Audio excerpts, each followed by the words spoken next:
Tara, kuha na natin yung tubig ng malapitan. Low tide. Low tide, then meron naman mga isda siguro pero maliliit lang. So, check nyo yung tubig. Nakikita ko nga yung isda rito, lumalangoy oh. Oh, napaka... May nakita tayong nangingisda. Check natin kung meron na ba silang nahuli. Tara, lapitan natin. Actually, maraming nangingisda dito tuwing madaling araw. Pero sa tingin ko kasi low tide eh. Itong mga to nagbabaka sakali kung may nahuli na sila. Pero check natin. Tara, lapitan natin. Park muna natin. Check natin kung anong mga nahuli nilang isda rito. You have catch, bye? Huh? You have? Small. Small, can I take video? Oh, thank you. May bandang tabing dagat. So katapat din niya rito yung mga building na to. So yan. Aside from sa mga tanawin na makikita mo, meron silang mga na pwede ka rito mamingwit dito. So i-check natin kung ano naman yung nahuli nila. Low tide ngayon, so very minimal yung chances mo na makahuli ng isdang malalaki kasi low tide. Pero i-check natin kung anong klaseng isda yung nahuli nila. Tara.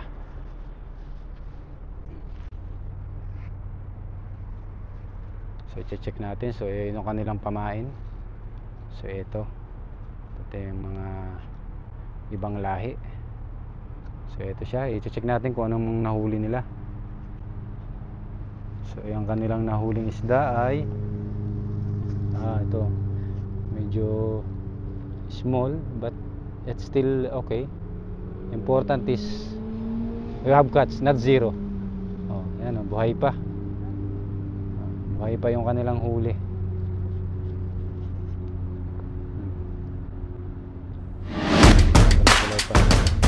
So, meron na silang nahuling 1, 2, 3, 4. Meron na kanilang huli. 30. Good for masala.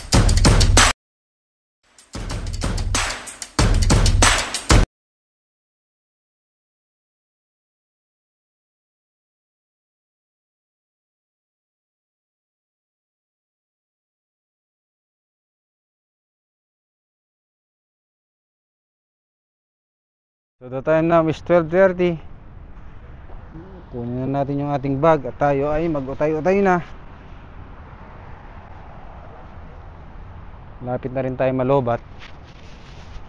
So let's go.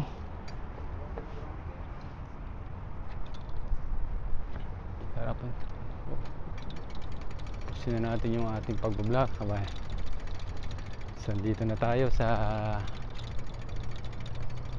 lapit na tayo umuwi.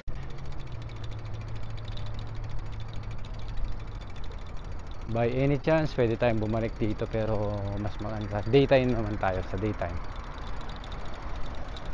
maganda rin dito pag daytime. Doon kami naliligo sa may bandang dulo ron. Kaya lang wala pa nag-aayayaan eh. Pag nagkayayaan na yan. So ayan. So yun yung namimingwit. Ito yung isda. So wala pa siyang huli. Oops. Balik. Wrong way. Wrong lane.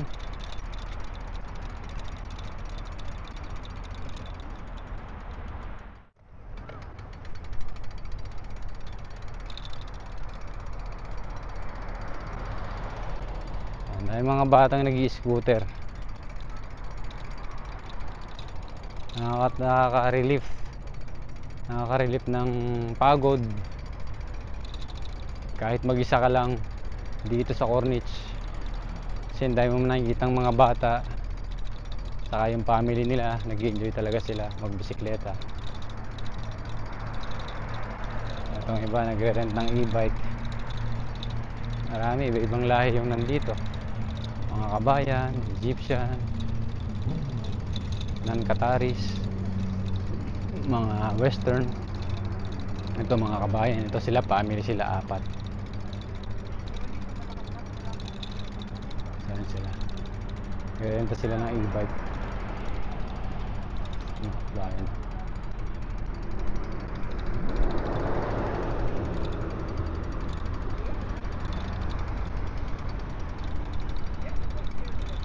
Marami nagja-jogging.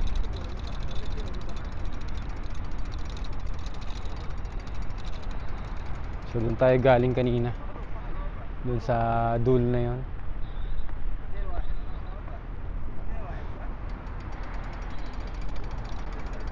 Lapit na tayong bumalik sa ating pwesto.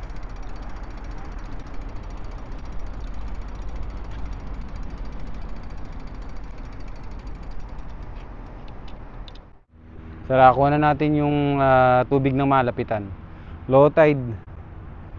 Low tide. Then meron naman mga isda siguro pero maliliit lang. So check niyo yung tubig. Nakikita ko nga yung isda rito lumalangoy oh. Napaka yan, baba muna natin yung ating bisikleta rito. So ito yon.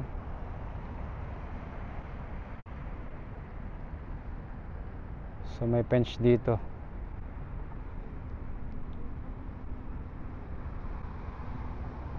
So ito yung bench. Wala doon hanggang doon. Kasi in case baka may mga bata maglaro mahulog pa. So ayan.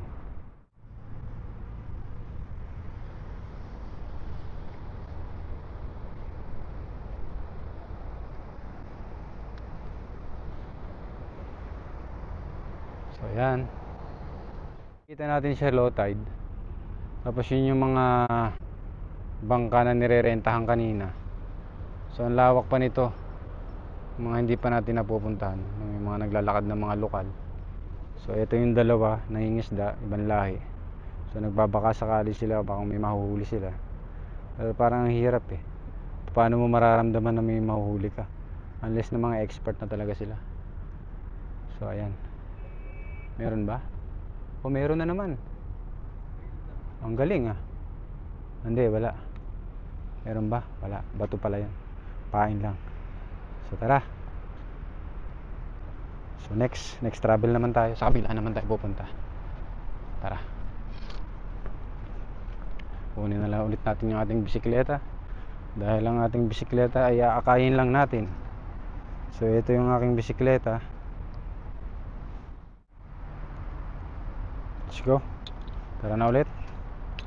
Biyahe na ulit tayo.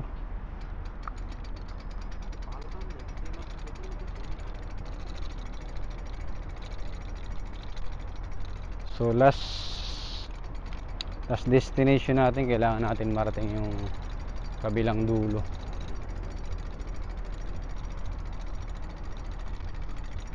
So sana lang. Konting lakad pa.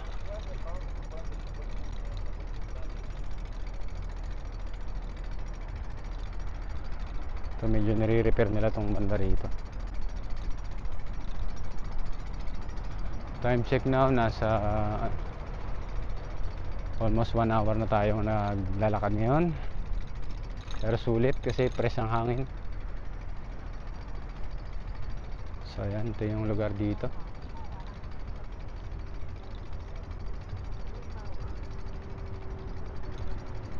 So ito yung cornice dito sa dagat. Ito yung building. Paganda ng building.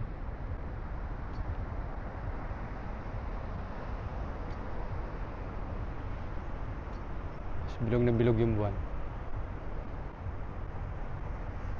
Tara.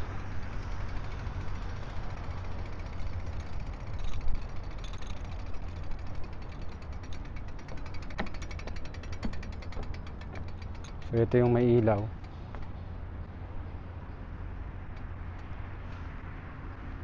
So makikita nyo rito yan.